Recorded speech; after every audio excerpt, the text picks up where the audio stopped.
আমি আজকে দুটি উপজেলা এ পর্যন্ত যাওয়ার সুযোগ পেয়েছি, তা উপজেলার একটা অংশ, সব জায়গায় তো আর আমি যেতে পারি। আমি যেটুকু দেখলাম, মানুষ দারুণ কষ্টে আছে এবং তুলনামূলকভাবে বাঁশখালীর লোকেরাই বেশি কষ্টে আছে। এটা আমার বিবেক থেকে আমি বলছি, আমি যা দেখেছি, যা বোঝার সুযোগ পেয়েছি। তবে হ্যাঁ, সাতকানিয়াও বড় ধরনের ক্ষতিগ্রস্ত।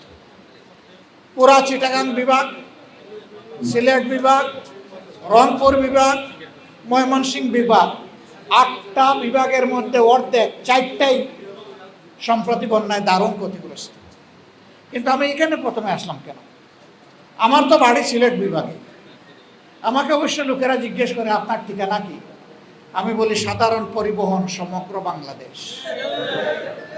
বলে এটা তো ট্রাকের পিছনে লেখা থাকে। বলে আমিও তাই। ট্রাকের নির্দিষ্ট কোনো গন্তব্য থাকে না, যার যেখানে প্রয়োজন ট্রাক সেখানে চলে যায়। আমারও অবস্থা তেমন, যেখানেই জনগণের দুর্দশা দুর্গতি, আল্লাহ আমাকে বাঁচায় রাখলে আমি ওখানে চলে যাবো ইনশাআল্লাহ। এক একটা বন্যা মানে বাংলাদেশের এক একটা দুঃখ। আর কিছু এলাকায় প্রায় প্রতি বছরই এটা লেগে আছে, এর কোনো সমাধান নাই। কেন থাকবে না? সমস্যা যেখানে, সমাধানও আছে সেখানে। যদি সত্যিকার অর্থে দায়িত্বশীল দেশপ্রেমিক কোনো সরকার দেশ চালায়, তাহলে কোনো সমস্যাই দীর্ঘস্থায়ী হওয়ার কথা নয়।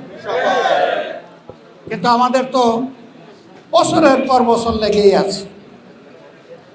তার মানে কি? তার মানে হলো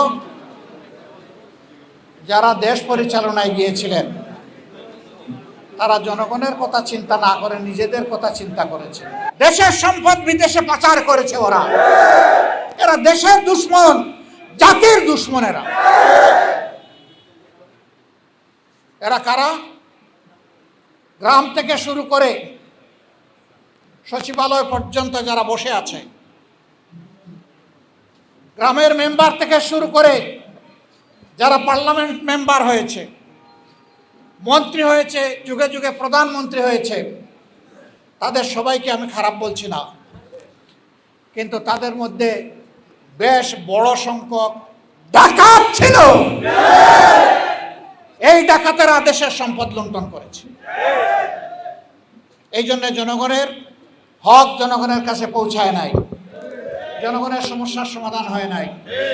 আমরা ঘোষণা করেছি আমাদের যুদ্ধ সব ধরনের দুর্নীতির বিরুদ্ধে, আমাদের যুদ্ধ সব ধরনের চাঁদাবাজির বিরুদ্ধে, আমাদের যুদ্ধ সব ধরনের লুণ্ঠনের বিরুদ্ধে।